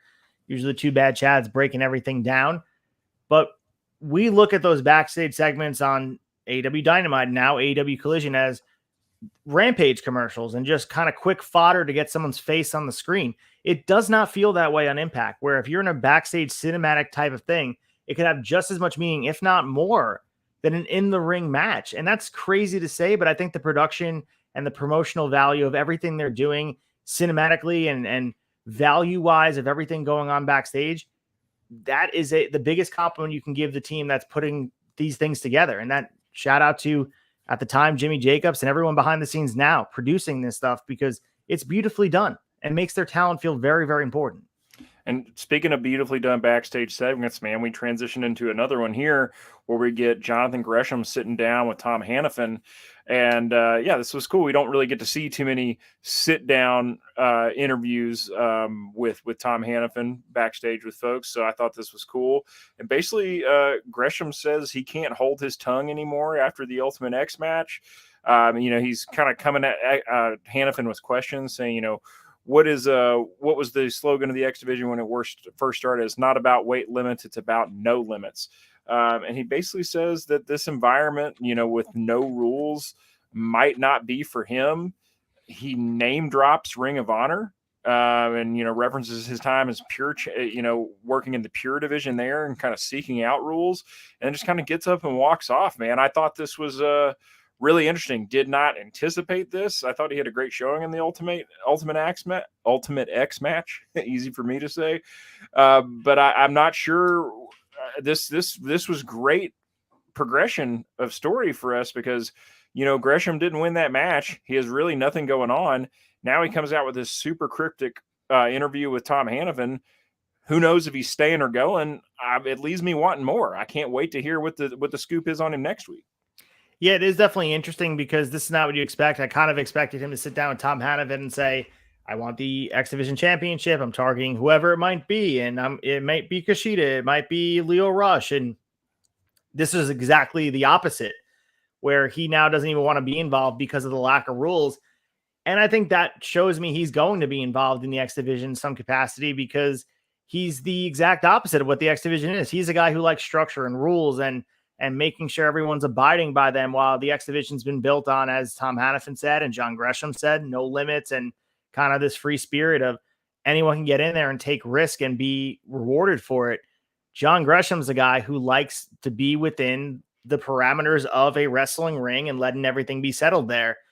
So I think the story here is John Gresham's going to get his hands on the X Division Championship and kind of do I don't even know, try to make it like a pure championship. And that could get a lot of fucking heat, man. I think if they find a way to re-establish what the X Division is, even like a right to censor type of thing, where you guys like this, I'm sorry, I'm the champion, you have to play by my rules. And maybe they start to do a quasi type of pure championship with the X Division, and has me fantasy booking about what that could look like. And I'm just a John Gresham mark. I think he's great. He's top of the card level talent for me. So having him on our screen in a suit, cutting a promo here and having emotion and time on our screen, I'm all for it, man. So I'm looking forward to see what they do with this. Yeah, man, me too. And that's not where my head went on it. So yeah, I love that idea. I'm excited to see that. I like the idea of a heel Gresham and kind of taking what people love about the X Division title and totally turning it on its head.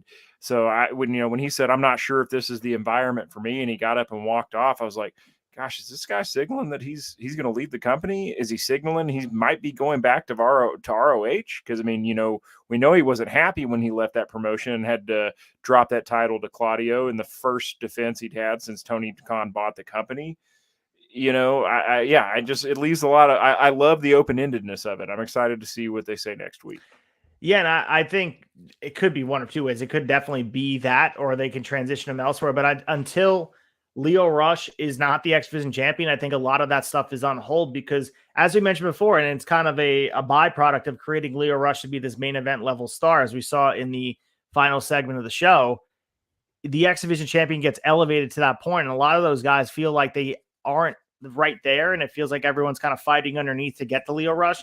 But the story might be that Lio Rush goes on to do different things, exercising option C, as they teased here, where maybe he decides to kind of get rid of the X Division championship. And these guys are kind of underneath. We mentioned guys like Mike Bailey, John Gresham, Alan Angels, Kushida, those guys underneath. And a guy like Jake something, you have an X Division that is very, very plentiful if you decide to bring Lio Rush up, because it seemed like the plan was always Nick Aldis in having this cup of coffee. Maybe they're just doing that as damage control and making sure people are clear about they don't want it to look bad.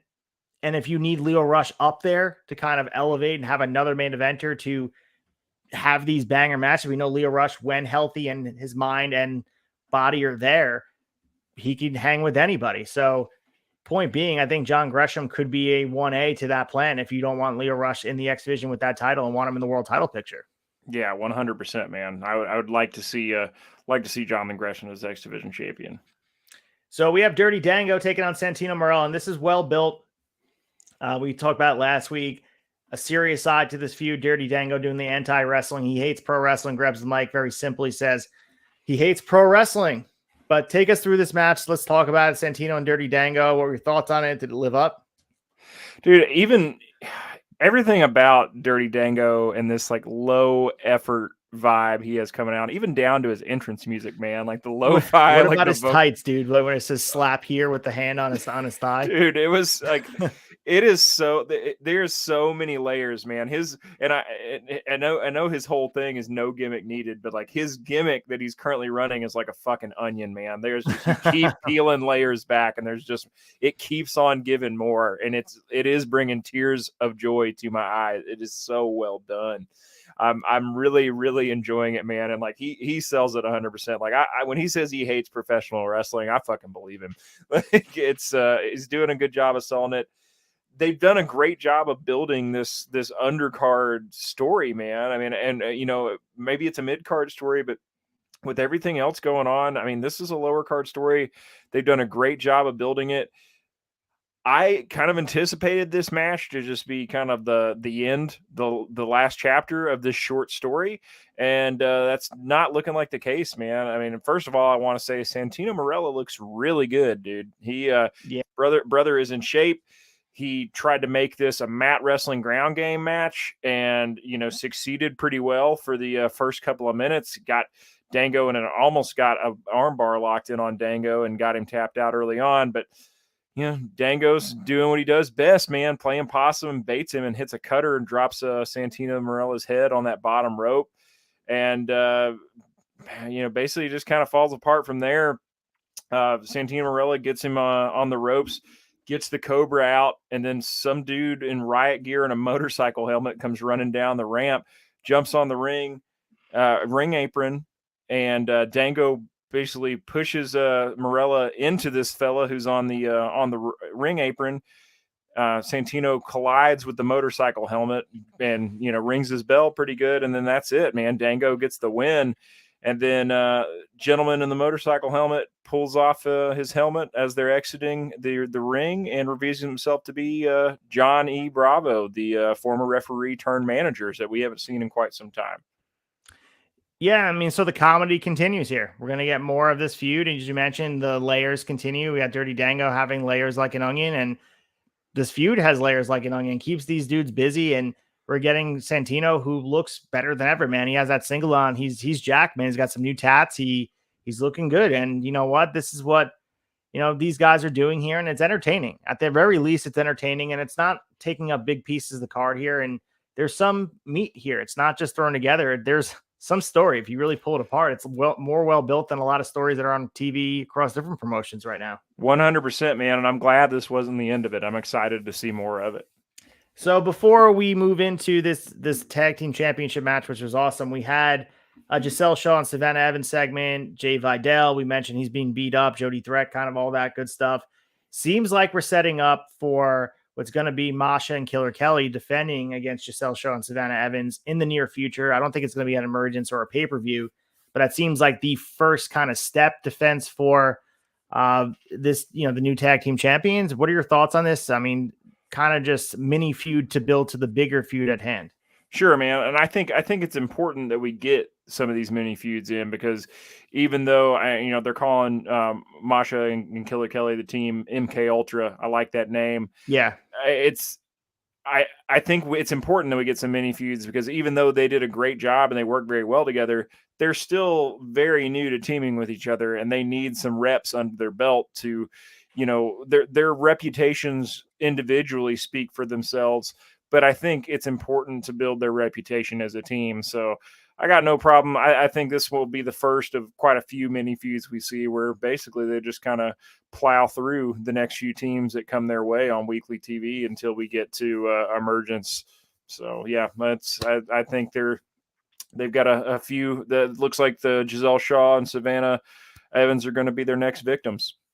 Absolutely. And after this, we got an Alicia Edwards and Eddie Edwards segment here to build up more of this feud with Kazarian. And it seems like we're going to get a mixed tag very soon, whether it be on Impact or, as we mentioned before, we have some of the special events coming up. Even that Chicago Heat tour they're doing. I know those will be Impact TV tapings, but there'll be a special flair to it. So I'm assuming we're going to get Tracy Brooks and Frankie Kazarian versus the Edwards clan here with Alicia and Eddie. And it's a mixed tag match with some story here. Frankie and Eddie had that good match on Impact. I thought the Slammiversary match was, okay. It wasn't the best match. It kind of gets hidden inside of everything else that happened. And we hardly even covered on the pre-show talking about Slammiversary because everything else that was so important. I guess that's more of, how good the card has been. It seems like this quality match, work rate wise, and just history wise falls through the cracks. But again, these guys are busy. It's cool to see Frankie still getting some work here, and he'd be lost in the shuffle by a lot on AEW television. Maybe with the extra 2 hours of TV, maybe he wouldn't. Maybe he'd find a home in ROH. But again, nice to see him here where he belongs on Impact. Yeah, 100%, man. I will say I really enjoyed Alicia Edwards' promo tonight. She did pretty much all the talking here before Tracy Brooks came in, and it kind of just broke into an all-out brawl backstage. But yeah, Eddie didn't do any talking here. Alicia really got to show her chops on the mic, and thought she did a good job. So our next match here, to me, was the highlight match of the night, and I mean, could be the highlight of the week aside from blood and guts. I mean, we'll see what happens on Collision work rate rise, but this tag team championship match was, as you mentioned, the contractually obligated rematch that ABC is going to get Chris Bay and Ace Austin. Happened pretty quickly here. Subculture's first defense, Flash Morgan and Mark Andrews. Man, what can you say about this match? Of course, this is to expand the ever-growing feud between the Rascals and ABC. But the beneficiary of this is Subculture because they're continuing to rack up the wins. This is the second week in a row. This, of course, was taped the day after Slammiversary, but we saw a big win at Slammiversary, getting one over 3 very formidable opponents. And now we're looking at them on this other side where they defeated ABC. Of course, we have the Rascals interfering, but it wasn't directly related to that. Like, it wasn't like he hit him with a weapon. They distracted him. They left ringside. By the way, Trey Miguel looked like he hurt himself coming down. Looked like he was like kind of favoring his knee, but they exchanged pins, and then he kind of got him with the flash roll up after exchanging a few of them. That was a really good showing from Subculture. This is the risk you kind of take by putting the team on Flash Morgan Webster and Mark Andrews, but I think it may pay off because they're relatively unknown right now, but people forget these are former NXT UK tag team champions. They have some stock behind them. They have, obviously, WWE saw something in them, and Impact clearly does as well. And this is a big, big badge of honor that they could say they beat ABC on Impact Television. Yeah, man, I thought this match was fantastic. I mean, a great showing for both teams. I'm never disappointed by anything I see out of Ace Austin and Chris Bay. But yeah, I was very, very impressed with the work that Subculture put in tonight. And, I kind of hate that. I mean, I understand why it does a great job of continuing the story. But, for the first 3 quarters of this match, I was like, oh man, this is a great spot to have this match the night after, because it solidifies the fact that Subculture deserved to win this belt, these belts, and they do have the talent to be at the top of this division, and that it's not just because the Rascals interfered and then the Rascals come in and interfere again. And like you said, it wasn't a huge interference. It wasn't necessarily a match altering interference, but it still just has that little asterisk on it for me that they came in and put their nose in it. And but the Subculture guys, they pick up the win here. Flash Morgan Webster, Mark Andrews, they looked really good tonight. I think that they did prove that they are where they are for a reason, regardless of the interference from the Rascals. They are just as good as ABC and can go toe to toe with them or anybody else in this division going forward. This was a hell of a match, man. I really enjoyed it. Tag team wrestling personified, and of course you could circle FTR, Juice Robinson and Jay White, 58-minute classic. That this wasn't that, but has me thinking down the line, these two teams, I mean, you have a working relationship. We've seen AEW and Impact work together. It'd be really damn cool to have FTR work with either one of these teams. And think about all the other teams throughout other promotions. I mean, these guys are doing, Ace Austin and Chris Bay, their run as Impact Tag Champs was just awesome. And the tag division Impact has been great. I think the titles needed to be elevated back to a new level, and I thought Bay and Austin really did that. And as you mentioned before, Subculture is benefiting from that here. We're going to be developing a team that could be on the same level as these top teams. And I thought they really showed out tonight. They kept up with them every step of the way. So you want to look at it kayfabe-wise and Impact canon-wise, they kept up with them. As we mentioned, the Rascals got involved, but it wasn't, like we said, the reason, not the complete reason. Of course, you can make the argument Bay and Austin they would have won without him, but it was exchanging pins. It was a flash pin, and I think down the line, we're going to get a Subculture, very clean win over some established teams. Maybe eventually they'll get it over ABC and down the line, but you have to think that the Rascals and ABC are going to be feuding over these titles. I really think somehow, and I'm curious how it all plays out, because another triple threat match at the next pay-per-view is, I don't know if that's the move, because you just did a 4-way at SLAMMIVERSARY. I think you have to have a one-on-one match, but how does ABC and the Rascals play into the tag title picture? Because you know they're going to push their way in. I think, I don't think a triple threat's the right move either. I think that we get to see maybe a 2 or 3 matchup feud between the Rascals and ABC, and whoever comes out on top out of that feud is who our number one contender is against Subculture going into the next pay-per-view. Do you see Swan and, say, Callahan getting another shot, and they get in a, I don't know, maybe 2-month program here with Subculture to really establish Subculture? Because as we mentioned before, former world champions teaming together. They are a throw together team, but they have some time together at this point. They're not just a 2-match tag team. They've been together for, about a month and a half now. Yeah, I could definitely see them getting a shot at the titles. I think maybe it could be just on a weekly Impact show, or like you said, we do have two between Emergence and between Multiverse United, we do have 2 shows, 2 bigger, pay-per-view style shows in the month of August. So, those titles are obviously going to have to be defended, or you would think that those titles are going to have to be defended at both shows. So, there's definitely room for more than one team of that caliber to get a shot. So, I think Callahan and Swan will go to shot. I don't think they're taking it off Subculture, though. Also, shout out to Aussie Open. Mark Davis is back from his knee injury. He'll be at Death Before Dishonor.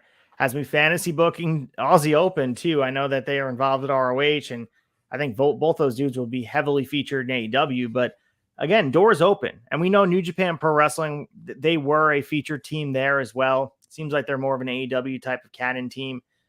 But man, seeing Aussie Open work with these teams too would be absolutely amazing. And throw FTR in the mix if you're fantasy booking stuff. I'm all in, dude. So I like what they're doing with the tag division. I wasn't unhappy, just for the record, of Morgan Webster and Mark Andrews winning the tag titles. I was surprised, and sometimes in wrestling, being surprised is cool. I'm sitting there watching, felt like I knew all the hand they were going to deal in front of us, and they pulled out their own version of option C here. Like, goddamn, I didn't expect this at all.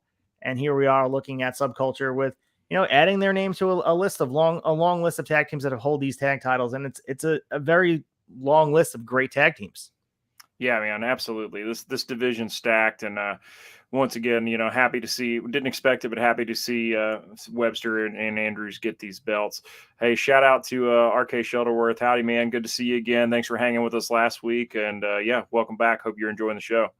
Hope you enjoyed Slammiversary. Shuttleworth, let us know what you think, and also if you guys think. And we had this update here from the announce desk before about Chris Sabin. I don't know. I'm curious to get your thoughts on this, Colton, about this. And we saw this Lio Rush match was an extended squash, and he did that dive, the explosive running dive before the match started. He couldn't get his jacket off for the entrance, and they played it off like Chris Sabin had a concussion.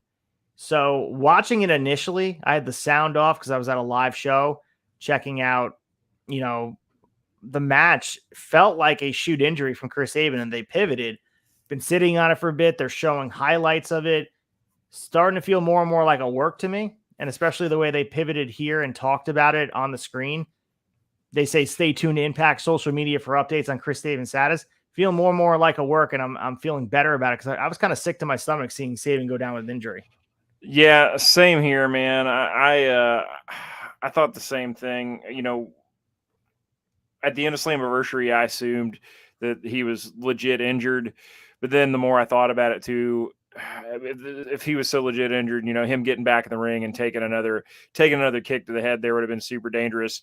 I think what really sold it for me being a work was exactly what you said, was that the fact that they pushed us to impact.com and the social media channels for updates, just trying to drive that traffic, baby, get them numbers up. So yeah, I think it's a little bit of a plug, which makes me feel a little bit better. I'm glad to know that Saban sounds like hopefully he's going to be all right. And I think if, we'll cover it here in this next segment, but if Lio Rush is still holding the X Division belt by the time Saban makes his way back to TV, there's going to be hell to pay.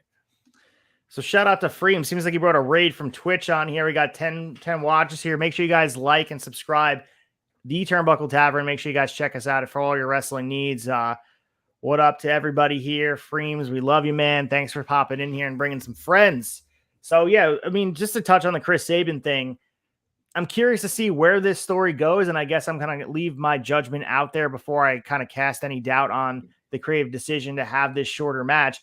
And maybe down the line, we get this explosive show-stealing type of match between Lio Rush and Chris Sabin that we all feel like could happen, because I circled that match as the match of the night. It was a match I was looking forward to, watching the entrances come out. I was really excited to see, I predicted Chris Sabin would win, and you did the same. We felt like Lio Rush would just come up short just by a little bit, and maybe they would pull the trigger next month on having him win, but they didn't do that.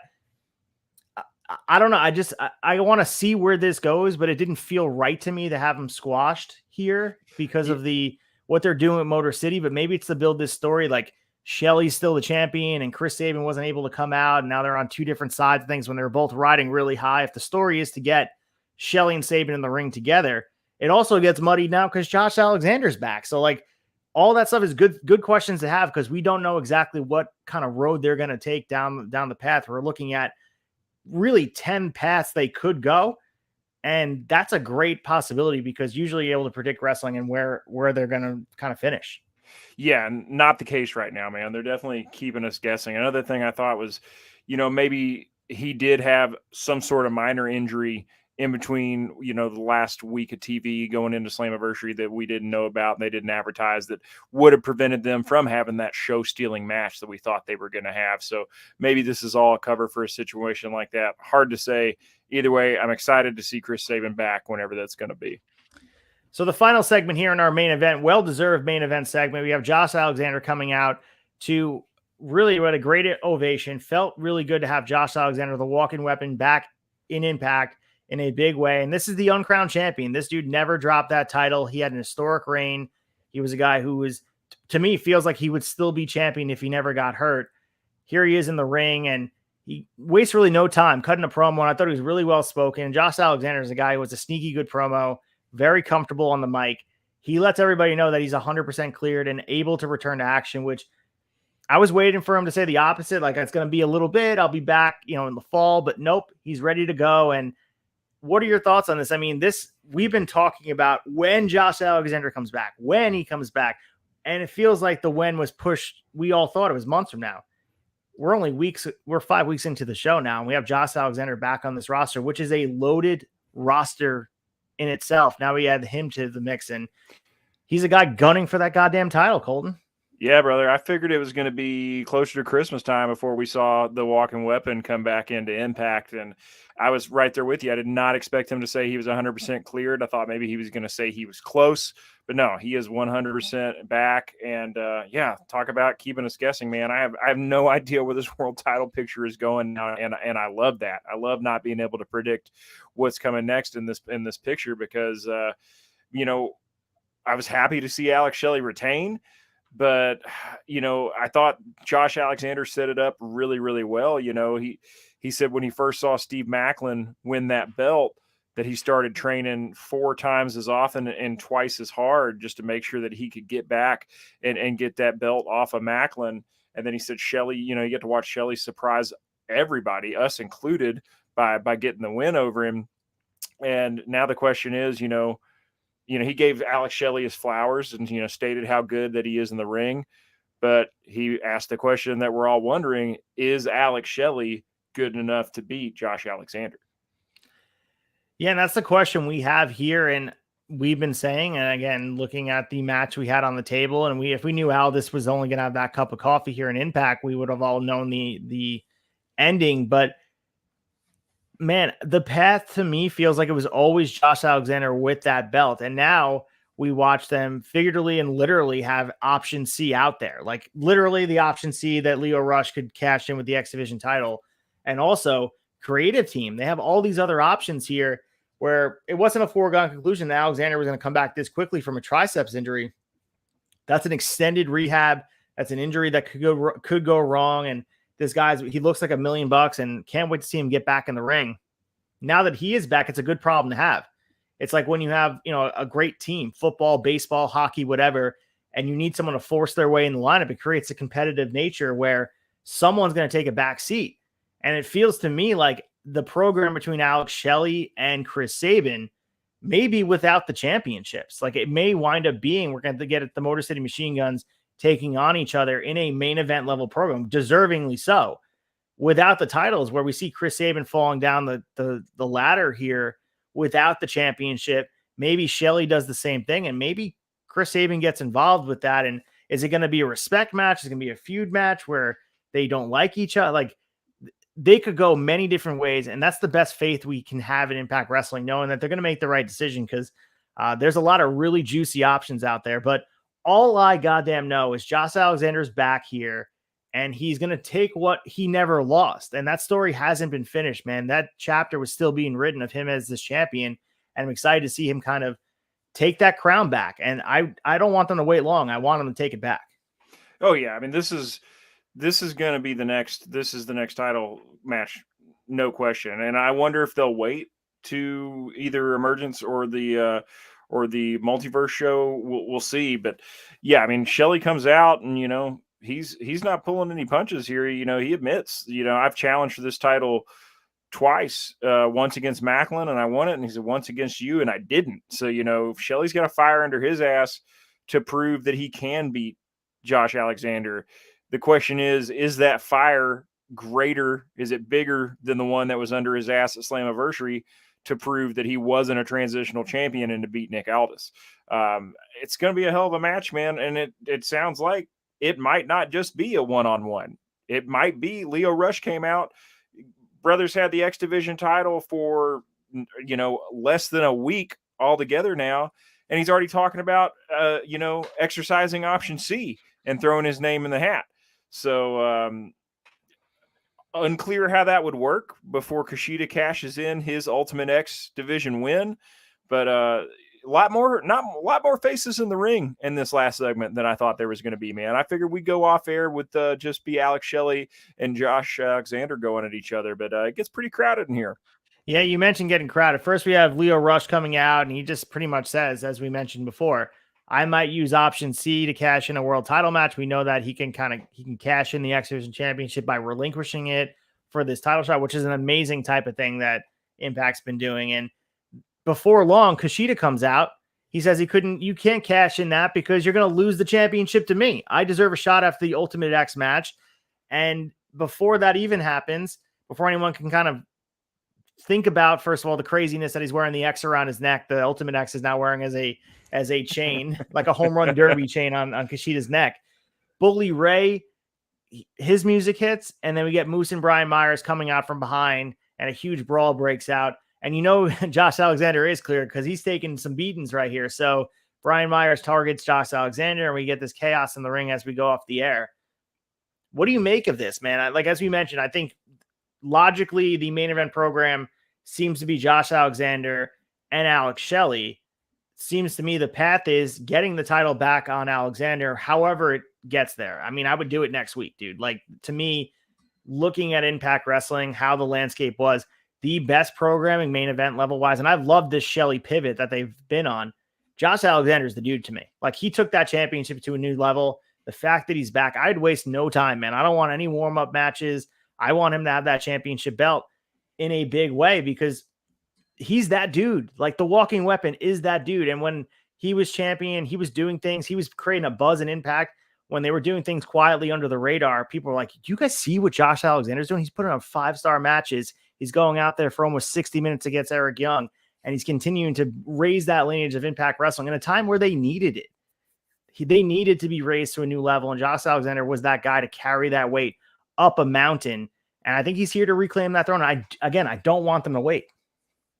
Yeah, I don't either, man. I don't know if we'll see it next week because I'm interested to see where the payoff is with Lio Rush throwing his name in the hat. I mean, obviously, I think that Kushida ought to be able to get his shot since he did win that match, the Ultimate X match, to get that shot. So I'm assuming next week we're probably going to hear something from Scott D'Amore at the top of the show, kind of laying out the way this is all going to go down, because it was absolute chaos at the end of the show here, man. I mean, it's just bodies laying everywhere. And who knows what's really going on and what the path is forward. I like that level of surprise and just kind of the unknown going into next week. Leaves me guessing, leaves me very excited and anticipating more for next week. I think logical step to me is if we're gonna entertain that Lio, we got to figure out if Leo's gonna beat Kushida or not. If we're gonna entertain option C by any means, I feel like he wouldn't throw it out there if it wasn't going to be. He wouldn't put it out here if it was going to be a thing, man. I think this might end up being a triple threat between these guys, which I would be all over that match too. I don't see Lio Rush taking the title, so I imagine in a triple threat match situation, I would assume Shelley retains, and then we get another one-on-one program with him and Josh Alexander. So yeah, I have no idea, man. Your guess is as good as mine. Man, I think the money, man, it's hard to predict here, but if I'm looking at the matchups out of all the guys involved in this, dream-wise, Lio Rush and Josh Alexander create the best dynamic of a long-term feud if you can really build something special around them. And the only way I'd be okay with Josh Alexander waiting to chase this is somehow Lio Rush swoops in and steals this championship. That could be very, very fun, especially where he's only been in this promotion for how many weeks now at this point? Like he's still here initially, where he's already made waves in a big way, where he has that X Division championship. He catches an option C. Maybe he kind of makes waves in a month or so where he's going to be taking that world title. And all of a sudden, Josh Alexander, he thought he'd be chasing Macklin. Then he thought he'd be chasing Shelley. Now all of a sudden he's chasing Lio Rush, who's hard to catch, bro. Like, that dude's fast. Yeah. Fastest guy between the ropes of any promotion anywhere. But, and again, like, what was the plan? Like, to me, like, if you can open up the book for Impact Creative before Josh Alexander got hurt, I'm curious to see what that plan was. And I don't think we'll ever hear that. And like, Dave Meltzer never really covers Impact at that length, where you're going to see like potential plans and like, oh, Eric Young would have joined the Wyatt family. We never really get those news about what Impact was planning to do, because it doesn't make headlines that way. But I am goddamn curious, if Josh Alexander didn't go down with that triceps injury, where was this going? Because to me, it felt like he was on a historic reign that was only rivaled by Roman Reigns' reign at the top of WWE. Like, Josh Alexander was a guy that felt unbeatable in Impact, and for good reason. The guy was doing amazing things. To me, the best main event type of stuff we've seen since like Joe and Kurt Angle at the top of the Impact card. So now that we're kind of fantasy booking it out loud here, I would like to see Shelley and Sabin have their one-off match, have a no title match feud after the title gets eliminated, because they both kind of came up on the short end of things, where Sabin lost his championship, Shelley lost his. Lio Rush coming in and swooping in, stealing that world title would be very fucking interesting. And Josh Alexander gets his moment over Lio, and kind of the crowning moment of taking down Lio after a couple of months of just causing chaos throughout the roster. That could be a lot of fun. And just kind of restoring order in general to Impact as we know it. Yeah, I could see that, man. I like that. I also could see it, man. I could also see it being a one-on-one match between Josh Alexander and Alex Shelley, and Shelley going over, man. Because, I think a lot of people didn't expect Shelley to beat Aldis. I think a lot of people thought Aldis was going to come in here and take this belt, and then we would, months down the road, get Aldis versus Josh Alexander. So, I don't know. I could see it going either way. I could see them putting, Shelley is a company guy, man. He's been around Impact quite a while, and not to say that Josh Alexander hasn't, but Shelley's a name that you associate with Impact from way back, and I could see them putting all their chips behind him for quite some time. The best part about this, dude, is any option they go with is fun, and that has me very excited in a lot of reasons. We can sit here and be caustic about pro wrestling and be angry about damn, I wish they would do this. That's the best part about all this stuff we're breaking down is I'm not mad about if they make a decision that I'm not like my fandom says I want Josh Alexander to walk away the champion, but that doesn't mean I wouldn't be a fan of any other possibility. Every single one of those guys that are involved in this could be a lot of fun, and we're unlocking these interesting doors that this is very, very creative on their end because has us guessing, which is it'll be interesting to cover the next couple of months. Yeah, there's not a result that I'm going to be unhappy with by any means. So Tyson's in the chat. Shout out to Tyson asking if we suffered audio issues that came from the Impact YouTube channel. I did not. My Impact YouTube was pretty flawless this week. What about you, Colton? Yeah, man, same here. I didn't have any issues on my end with it, man. Sorry to hear you were having trouble with it. Let's get into Impactful and talk about our favorite moments from this week of Impact because I feel like we have a lot to talk about. Impactful.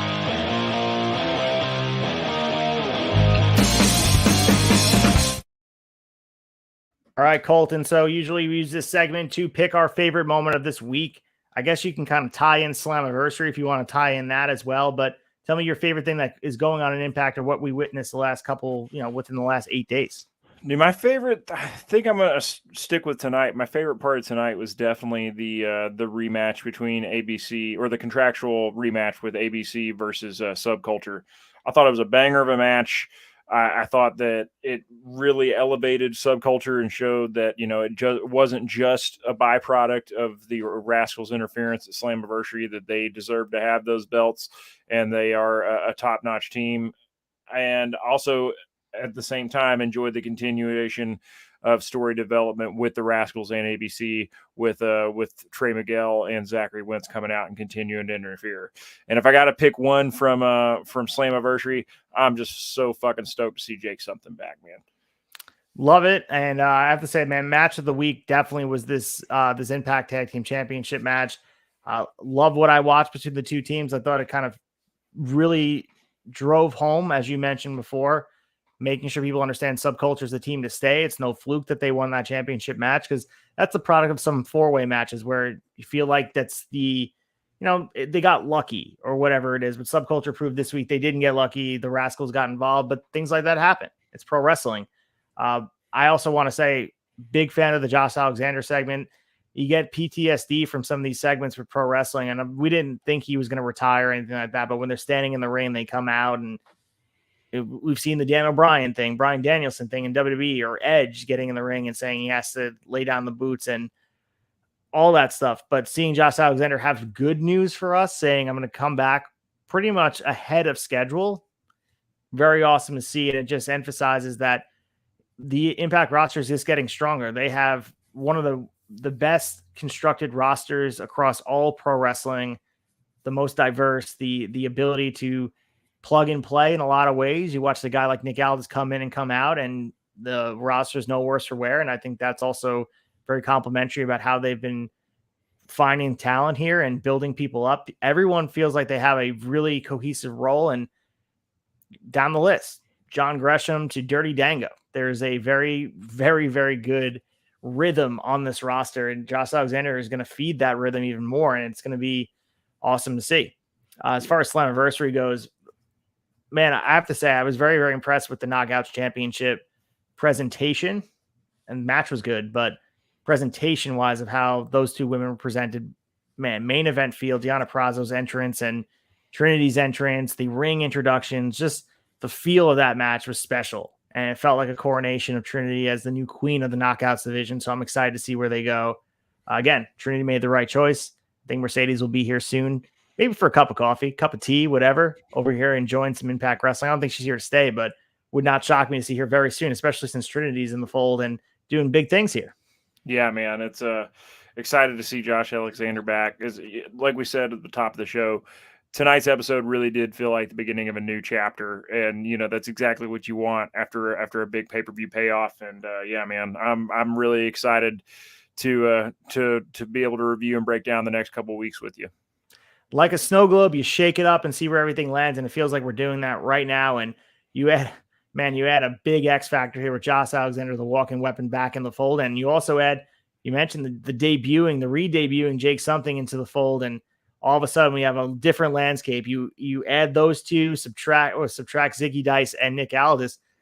I'm gonna be honest, I'll do that deal all day of the week. I love Nick Aldis, but that's a deal I'll take. Jake Something and Josh Alexander is a kind of a fair exchange for me. Yeah, pretty solid trade. Let's get into shock and awe. We'll get into the final wrap up preview next week. Talk about all the things going on in Tavern, do some shilling, and get our Tavern stuff in.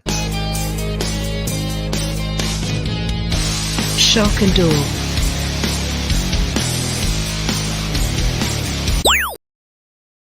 All right, so next week's show will be the final one of July, believe it or not, of the weekly show talking about Impact Wrestling here on Brace for Impact.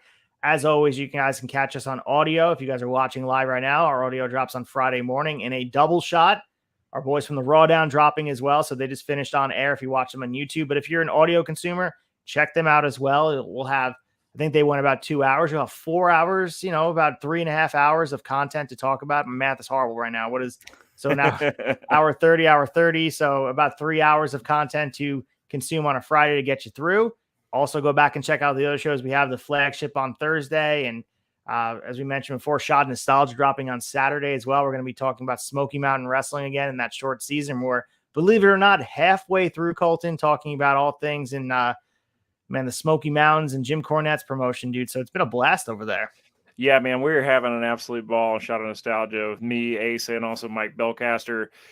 Smoky Mountain Wrestling 94 is a wild time, man. So it's come join us. Like I said, episode 3 is dropping tomorrow, and so drop on YouTube tomorrow, and then audio on Saturday, if I've got that right. Mm-hmm. And then, man, it's a week through. The third episode is we're covering May and June, and it's a pretty wild time getting into the summer. We got Jake the Snake Roberts, we got Macho Man Randy Savage. Yes, you heard that correctly. Both these guys coming in and working Smoky Mountain Wrestling, working on working in some high school gymnasiums and some civic centers, running around on Knoxville. Yeah, man, it's been a good time. Having a really good time doing that show. Hard to believe that that we'll be recording episode 4. And halfway through, it's been a blast. Rock'em Sock'em showing some love for Colton on Shot Nostalgia. And I got to say, Rock'em Sock'em, I love Colton on Shot Nostalgia this week. If you guys can kind of rally behind him, get him on the next season, which we announced, by the way. So if you guys saw the graphic, if you didn't, let's talk about it, dude. We're covering every single episode of Saturday night's main event. I got to tell you, Colton, I did some deep dive research, and no one does it like the Turnbuckle Tavern, because if you guys know, if you're a Wrestling Observer subscriber, they only have certain years available digitized that someone converted, and they don't have all of them available. I think 1992 is the first year, but it's only a few months. Well, I found Dave Meltzer's guy who has all the original ones. So I have Rock'em Sock'em, don't threaten me with a good time. Yes, we need him on Saturday night's main event, but we'll do some talk. Negotiation. My agent will talk to Colton and talk about it. But so I reached out to Wrestling Observer and figure out a way. So through some finagling, I'm going to have the OG 1985 to 1992 newsletters in hand to get all the Saturday night main event fixing. So I was like, how are we going to do the newsletter without Dave Meltzer's perspective about the ratings and everything going on with NBC and the Saturday night's main event? So it's going to be, even though it's not even just about that, all those are the initial newsletters building up to WrestleMania 1. Like, I wonder what the conversation's like.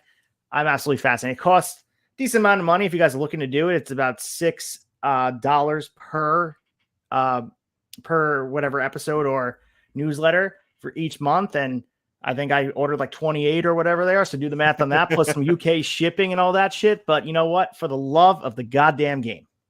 Man, hard copy history in your hands, man. That's exciting shit. Way to go find those, man. And also Rock'em Sock'em Wrestling. Thanks so much, man, for the love. Appreciate it. I'm having a really good time going back in the DeLorean, man. Also, shout out to Tyson, man. Happy birthday this coming Sunday, brother. Always appreciate you hanging with us, man. That's awesome. We have a good one. Yeah, man, this has been a blast. And again, we want to do some shilling before we get out of here. Make sure you guys go to theturnbuckletavern.com for all your links there, and you guys can see them on the screen. But if you're listening on audio, of course, we know that. You got Apple, Spotify. You can also check us out and all that, where you can find listen to Audible or however you find your podcast. We are there. Turnbuckle Tavern, dropping episodes 6 to 7 days a week. You guys can check us out on YouTube as well. You're watching it here or maybe on Twitch. TikTok, we have a TikTok that they sometimes post on, but our Instagram is where it's popping off. We got over 10,000 followers now. Check us out there. And if you're looking for some merchandise, of course you are, go to Pro Wrestling Tees or Teespring. Don't go to some random site online because they're going to steal your credit card, steal your identity, and then you're going to have no shirt, no identity. So you know what? Do the right thing. Pay $19.99 or wait till a buzz deal goes for any holiday coming up and buy something on ProWrestlingTees.com. We got some great shirts. We have I don't think we have a Brace for Impact shirt, but we got some Shot Nostalgia shirts. We got some Turnbuckle Tavern shirts. And I want to see at some point a Turnbuckle Tavern logo in the front row, Dynamite, Raw, big event. If you're going to SummerSlam in Detroit, sitting front row, God damn it, wear a Turnbuckle Tavern logo right in the front row. I would love to see it. Yeah, man. To turnbuckletavern.com, you'll find all our links there. Don't just Google Turnbuckle Tavern and buy a shirt from there because, like you said, it's going to take you to some shady-ass website. It's going to steal your identity and open up credit cards in your name and God knows what, man. You're going to all of a sudden you're going to get your credit report back, have a mortgage down in Chile. You don't want that. theturnbuckletavern.com, teespring.com, prowrestlingtees.com. Yeah, please like, subscribe. Like Ace said, we got getting a lot of love on the Instagram, man. Super, super exciting to break 10,000 followers. So thanks everybody that's subscribing, following, leaving reviews. We absolutely love it. If you haven't yet, take a minute, man. Go ahead, leave us a 5-star, subscribe, subscribe. I know there's people who are watching this YouTube channel that are not subscribed, so please subscribe to the channel. It helps. Yeah, it goes a really long way, guys. It goes such a long way to do that. And just a quick shill in here. Go to remarkablewrestling.com for our September 16th show coming up for Own the Night. We just announced Matt Tremont, the Bulldozer, will be in town for that event. We don't have a match announced, but go to Remarkable Wrestling or at Remarkable_Wrestling on Instagram to check out all the announcements. We got a great card on hand. Kevin Blackwood, the aforementioned Alex Shelley. Also have, Chris Sabin, as we mentioned. If all things go well, he'll be in the house.